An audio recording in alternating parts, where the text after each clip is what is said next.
I went to a Catholic school, and it's funny because that's the first encounter I had with a Muslim. It was a brother named Ghalib, and me and him became very good friends at a young age. And I remember going back and to speak to my dad about this friend and how can I go to his house, and my dad would be like, no, stay away from these Muslims. These Muslims are terrorists. They're bad. They'll brainwash you, etc. So I kind of had to go to a different class then. So I kind of stayed away from Muslims because as a young child, you kind of trust your dad because it's your parents. You're growing up with them. So I kind of trusted him, and I grew up with this mentality of hating Muslims because of what my dad's actually instilled in my mind. Like I went to high school with this attitude. I always claimed an identity of being a Catholic, but I never actually believed in it because from a very young age, I remember from maybe year 7, year 8, year 9, I used to read a lot of books, and I found stuff that I don't really like, the history of Christianity and other stuff, and it wasn't for me. A couple of years later, I think it was around about, I was in year 10, this new boy came in my class, and I remember this boy being very pale, white skinned, and he looked very European. And anyway, I became friends with this new student because I just wanted to see who he was, where he's from, etc. And then the topic came up about religion, and he told me he was Muslim, and I was like, what? You're Muslim? I was so shocked, like I couldn't believe it. Like all my life I've believed that Islam was just a religion for Pakistanis, Asians, Indians, and he told me that he was Muslim. And then he told me he was Amizigh, which is it's a Libyan Berber basically. But then we started talking about different articles of our faith. So I was telling him that, we believe that Jesus is the Son of God. I never believed this. I never believed Jesus was the Son of God, but I always clinged onto it because of a cultural thing, and I'd always defend it. So this friend of mine, he said, we believe in Jesus too. I was like, really? You believe in Jesus? What? That's crazy. And I remember asking him questions about Jesus, and he was telling me that, we call him Isa. It's very similar to the story in the Bible. It's the same person. But then he told me that we don't believe he's the Son of God or he's crucified. And even though I never believed this, I was very defensive about it. And I don't know until this day why I was very defensive about it. I got really angry towards this boy, and I used to be very harsh towards him. I regret it so much. I don't want to mention it anyway, but anyway, I felt really bad for this boy because every time I was harsh towards him, he would never go to the teacher, he would never be rude to me, he would never shout back, he would never do anything back to me. So I thought, okay, I'm gonna actually look into his religion, not because I was interested in it, but because I was more feeling sorry for him. So I asked for a couple of books on like the Day of Judgment, books on the life of the Prophet, sallallahu alaihi wasallam, may peace and blessings be upon him. And the thing is, I used to go to my mum's on the weekend at this time, and this is the time when I actually started reading this. I would leave it to the weekend because I was busy with other stuff and I was messing around, kids when they're young. I would go to my mum's and then I would read it, and then she would actually ask me questions about this, and she'd say, what's that you're reading? And I'll say, this is some Muslim thing, they believe that Jesus is not the Son of God, it's some silly stuff, I'm just looking at it. And my mum actually took a liking to it. She was actually very open-minded, and she was like, could you tell me a bit more about this religion? And then she would start asking me questions.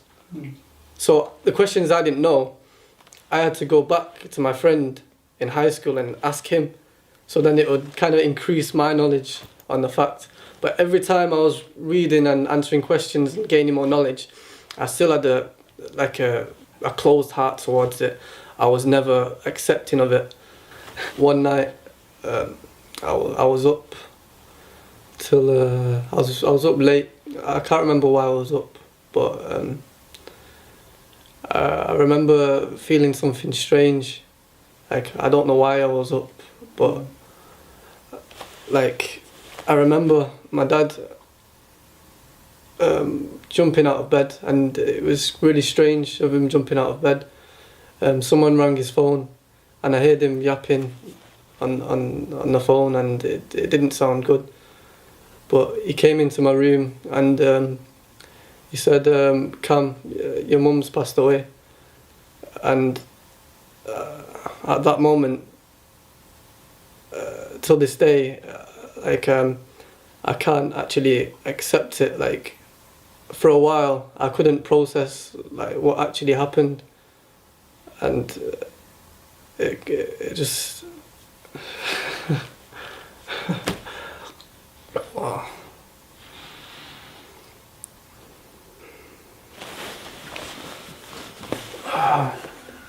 And I remember myself thinking that my mum, like, she never took shahada, and I know, like, in her heart that she actually believed in this religion of Islam. Like, I could tell that she was accepting this, and it kind of got to me at that stage. And I remember myself thinking that I trust my mum so much, and now she's gone, that I have to look into this religion with an open heart. I can't be just biased and just reading it. So I went back to my friend. We're friends now. I'm easy living. I went back to my friend, and I started asking for some books. But this time, when I was opening these books, everything I read, I accepted. Like, every single word, I accepted it. And it's strange because it took a calamity to actually change my way of thinking. But in ways, I thank Allah for this calamity He blessed me with, because I don't think without the death of my mother, I would have actually accepted Islam. After that, I went a bit off the rails, because I went to college, and I split up from my friends. Like, the college I was at, there was not really any Muslims. It's mostly English, African based. All the Africans would be Christian, and I got into the wrong crowd basically, and I was doing all kinds of terrible things. But in my heart, I still had this belief in Allah. Allah is one. God is one. So my friends kept actually asking me when am I going to actually take my shahada, and I kept putting it off. Like, I don't know what it was. It was something, I don't know if it was shaitan, it was Satan, or I don't know what it was, but I kept putting it off, and I don't know why.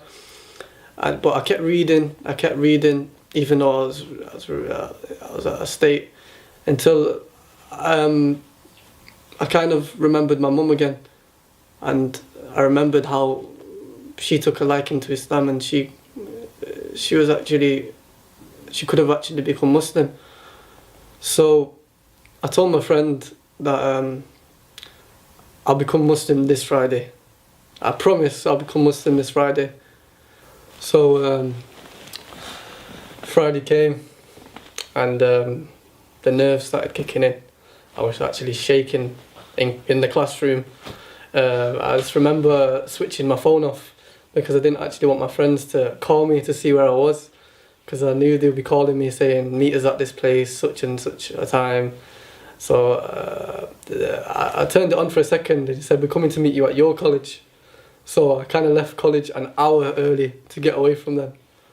And I remember getting on the bus, and there's about 5 of them sat on the back of the bus. And I was just like, I'm not getting away from this.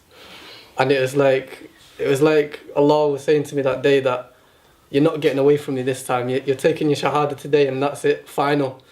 So that day, I actually took my shahada on Jummah after the khutbah in a masjid. in front of quite a lot of people, and never look back. Alhamdulillah, it's the best thing I've ever done.